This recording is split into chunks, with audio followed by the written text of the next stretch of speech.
Who here remembers the phrase Sol, Loon, AVAX back in the day? That represented 3 of the hottest projects during the last bull market.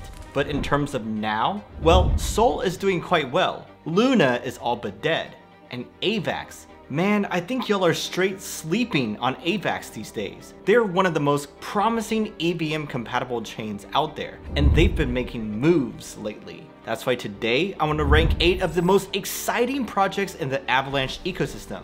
I'll share my pros and cons, plus my final verdict. Let's start in a sector that Avalanche has been absolutely crushing as of late, blockchain gaming. This project has people seriously excited, winning the most anticipated game award at the 2023 Game Awards for the 2nd year in a row. If you guessed Shrapnel, you'd be correct. It's a free-to-play first-person shooter game that everyone is buzzing about. But does it live up to the hype?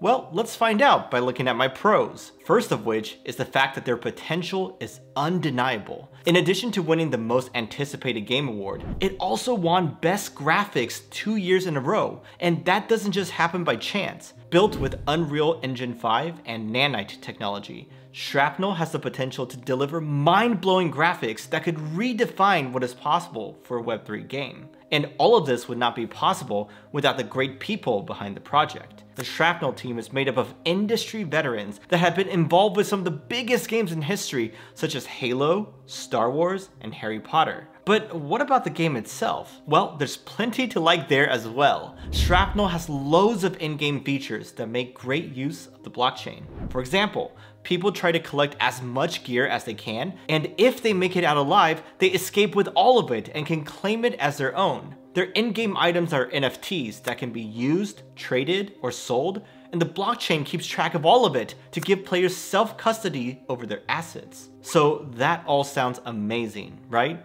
Well, not so fast, because there are some cons to consider as well. First is the fact that the game is still super early. Although it won the award for best graphics, that does not yet extend to the whole game, meaning that there's still a lot of work to be done before it gets to AAA quality overall. Also, there have been reports of players manipulating the leaderboards by colluding with other players, which is something that needs to be addressed if Shrapnel wants to have a healthy community. Finally, there's an ongoing court case between a group of founders at the studio and some of their early investors. It's a bit complicated, but the last thing a studio needs when it's trying to develop such a complex game is the distraction and burden that comes with a long, drawn-out court case. That being said, Shrapnel still has so much going for it, that's why I'm confidently putting it at the top spot, even though that's the only place it can go right now. Anyhow, next is one of the most respected projects in the entire Avalanche ecosystem. Its suite of DeFi products covers a huge range of things, like lending/borrowing,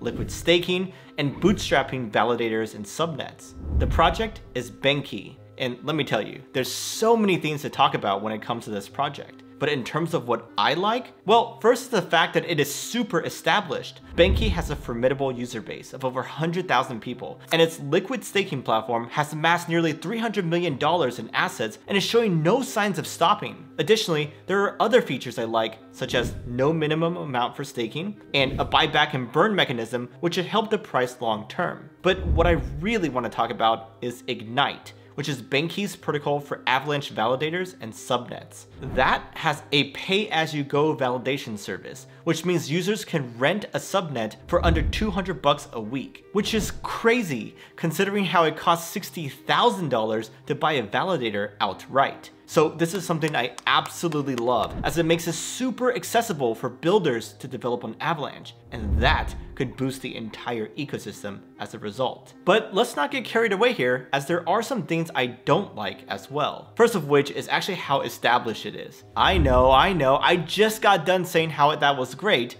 but stick with me here. Because it's so established, it's essentially just a leveraged bet on AVAX, which I'd argue limits its potential. This is especially true in comparison to other projects which have gone multi-chain and hence have a larger addressable market. Additionally, there is huge token inflation in store for their key token, which is set to nearly double its supply over the next 2 years. That is far too high, and not what I want to hear as a potential investor. And then the last thing is that when we look at its GitHub activity, it looks quite dead. So although BenQi is a good project and a safer bet, I gotta put it below Shrapnel in at number 2. Alright, our next project is the first DEX on our list and one of the biggest projects in the entire Avalanche ecosystem. It has all the functionalities of a modern DEX, but combines that with a user-friendly interface and lightning quick and cheap transactions, which is probably why it has been booming since its launch in 2021. The project is none other than Trader Joe. But besides this catchy name, what else is there to like about it? Well, we gotta start with its stats. According to DappRadar, Trader Joe was the top-ranked Avalanche project in terms of active users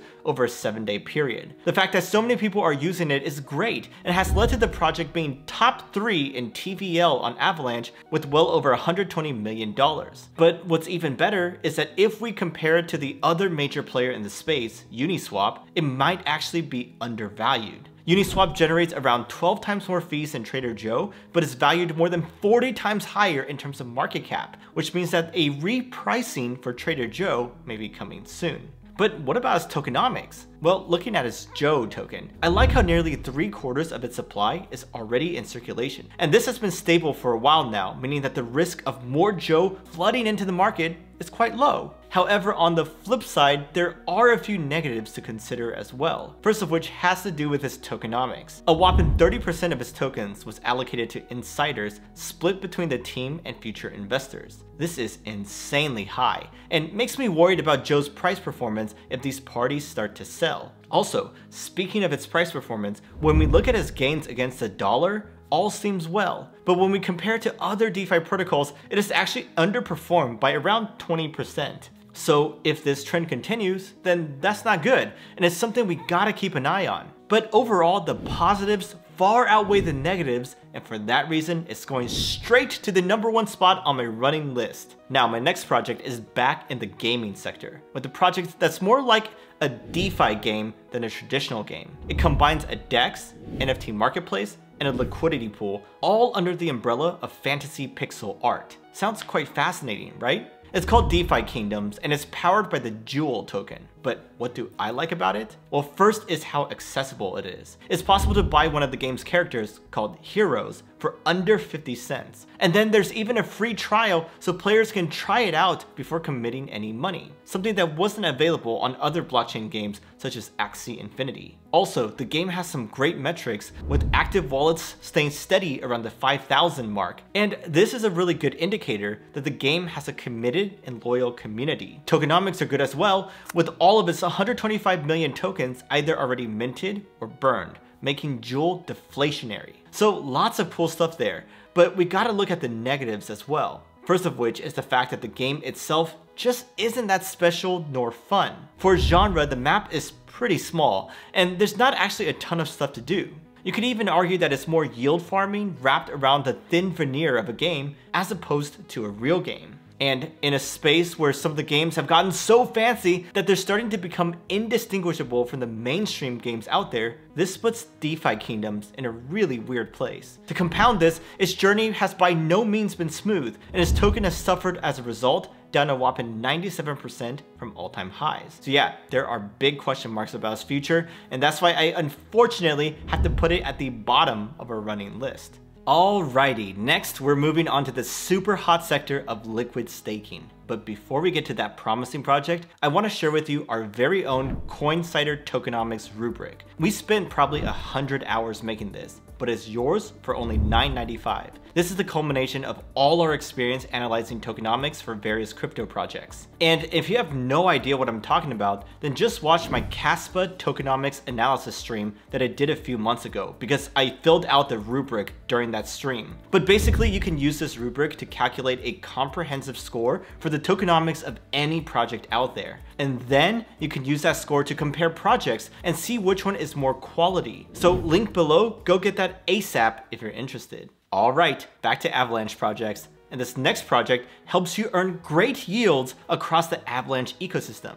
Its name is YieldYak, and by staking your AVAX with them, you get YY AVAX tokens in return. The first thing I like about this project is that these tokens have benefits beyond just the yield they generate. With YY AVAX, users can engage in a wide variety of DeFi activities, such as borrowing, lending, yield farming, you name it. But also, YieldYak presents a compelling alternative to traditional staking mechanisms as it has no minimum token requirements nor a lockup period. So this makes it super accessible, while also giving investors the flexibility to exit at any time. Furthermore, its FDV to TVL ratio is just about as low as it can get, which suggests that it's undervalued. And with all its tokens in circulation, and 71% of those being locked, its tokenomics are also quite desirable. But before you ape in, hold up, because it's not all good, and there's actually a pretty big red flag. So its TVL is down a devastating 95% from all-time highs, going from over 750 mil all the way down to below 50 mil, and this downtrend has actually continued throughout 2023 and 2024, when things should have been turning around. To compound this, there's virtually no developer activity, and both of these things together makes me wonder if the project is actually really struggling. So yeah, YieldYak has some cool features, but it seems to be going in the wrong direction, which is why I'm putting it just above DeFi Kingdoms at the number 4 spot. Next is a project that has massive potential to benefit the entire Avalanche ecosystem, particularly the small and new projects trying to get started. It's a launchpad/accelerator backed by the Avalanche Foundation, and its mission is simple: to empower early stage projects and provide great opportunities for the community. It's called Colony, and it's powered by their CLY token. But what do I like about it? Well, I'm going to start with the CLY token due to the unparalleled utility and benefits that it offers. If you stake CLY, you can get a unique and diversified exposure to Avalanche, all through a single token. These include investing in the private sales of early projects, receiving airdrops, and earning AVAX rewards through Colony's validator nodes. And if that's not enough, holders can also get a cut of their CAI fee revenues. Also, all their tokens should now be vested, and the distribution was really fair, with only 10% going to the team, meaning that we shouldn't expect any sudden supply inflation that could hurt the price. So this all sounds great, right? But what about things that I dislike? Well, first is the fact that it's solely focused on the Avalanche ecosystem. By limiting its addressable market, it reduces the potential users and capital that it can reach, and this could significantly dampen its growth moving forward, especially given the fact that Avalanche is by no means the largest ecosystem out there. And we may already have some evidence of this stunted growth, as its usage stats are actually kinda underwhelming, with many of them still in the low 7 figures. For a project that's over 2 years old, you'd expect these features to be a lot higher. But all things considered, I do like what they're doing, which is why I'm putting them above BenQi as a new number 3. Next up is Avalanche's top meme coin, which has been rocketing like no other lately. Its name is Coq Inu, and even though I'm not a fan of meme coins in general, there are some things I really like about this one. First of which is the fact that it's not trying to beat something else, and it's actually very self-aware. On Coq Inu's website, it states that it has no intrinsic value nor expectation of financial return, and that it's for entertainment purposes only. You gotta admire their honesty. It also has a really fair and community-friendly tokenomics with no allocations and a bunch of burnt liquidity. Also, it's available on a ton of exchanges, so it's super easy for the meme coin crowd to access if they want to. However, this is a meme coin at the end of the day, so there are some things I dislike as well. The obvious one is the fact that its success depends on it being meme coin season, and there's an argument to be made that that may already be behind us. Also, it had a huge surge in price recently, so I have concerns about how much it can grow from here. But more importantly, it's competing with meme coins in other ecosystems such as Solana and Ethereum. And as those are much larger ecosystems, I don't think Coq Inu will be able to reach the same valuations as those other ecosystems' top meme coins. But as far as meme coins go, this one's actually one of the better ones. That's why I'm putting it at number 5 on my running list. Next, let's go to the DeFi derivative space, which is the home to the biggest project on our list. It's actually the leading DeFi derivatives protocol, and I bet that most of y'all will recognize it. It's called GMX, and let's get straight into the things that I like about it. First has to do with the shifting tides in the crypto world. Over the past few years, there has been a notable shift from centralized exchanges to decentralized ones, and I believe that this trend is only going to accelerate moving forward. Much of the shift has come from increased pressure and scrutiny on crypto from governments around the world. This has led to vast changes in things like regulation or taxation, but in some cases, specific exchanges have been limited or outright banned. So this means that users in some countries will have no choice but to use DEXs, and this could bring massive volume to them as the bull market progresses. So this is insanely bullish for GMX. But wait, there's more. GMX recently released its V2 update, which integrated low latency Chainlink oracles, and that has massively improved their overall trading experience. That's why I'm not surprised that GMX is the TVL leader in Avalanche at just under $1 billion. That's more than DYDX, Gains Network, MUX, and Hyperliquid combined. Also, it has a great market cap to TVL ratio, meaning it may actually have a lot of room to run. So clearly GMX is the beast, but as always there are some negatives to consider as well. First of which is the limited assets that are offered on its platform. Their V2 update doubled the amount of assets supported, but this has only gone from 5 to 10, and it's still limited to only the most well-known coins out there. When we compare that to some of its key competitors, we see that DYDX has 44 tokens and Hyperliquid has over 100, which dwarfs the amount listed on GMX. Then another concern is the high concentration of its token held by whales. An insane 94% of GMX tokens are held by large holders, leaving the token's price at the mercy of their whims. But overall, I still think GMX is a formidable project, which is why I'm putting it at number 3 on my running list. Well, there you have it, my final ranking of these Avalanche ecosystem projects. But what I want to know is, do you agree or disagree with my rankings, or are there some things you'd move around? Next up, I'm ranking Cosmos and then the base ecosystem,